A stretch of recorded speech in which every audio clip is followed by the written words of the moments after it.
Let's go ahead and watch this.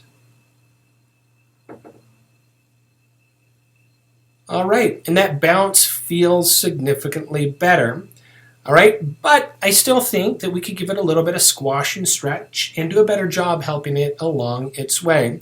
Now that's where this custom attribute, the squash and stretch, comes in. All right.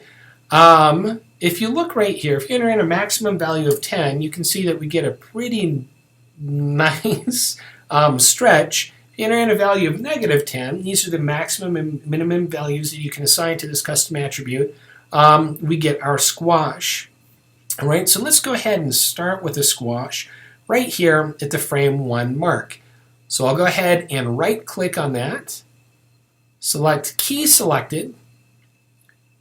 I'm going to come to the 16 frame mark, right click on it again, key selected, and then come to the 32 frame mark, right click on it and select key selected. All right, so we've set a squash and stretch keyframe at each point in which the ball connects with the ground. Right, I'm actually going to come out of my graph editor. I don't think we need that for the moment. All right, but the frames that immediately precede and follow after these keys, I want to come in and I want to set this value back down to 0.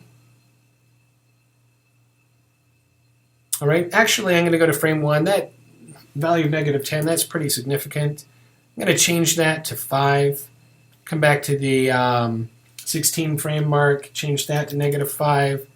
32, change that back to negative 5 as well.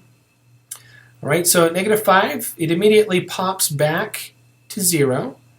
All right, so let's sandwich things around this keyframe in the center. So at the 15 frame mark, I'll change that squash and stretch value to 0. 17 frame mark, squash and stretch value back to 0. And then right over here at the 31 frame mark, I'll change that to 0 as well. Let's go ahead and watch that. All right, I'll deselect it. All right, so we have that squash, which makes it feel a little snappier. Okay, one other thing that we can go ahead and do with this ball, and this is the reason why I've rigged it this way, is that we can grab the ball itself and animate it independently of its animation handle or its parent or its null object, however you want to think about it.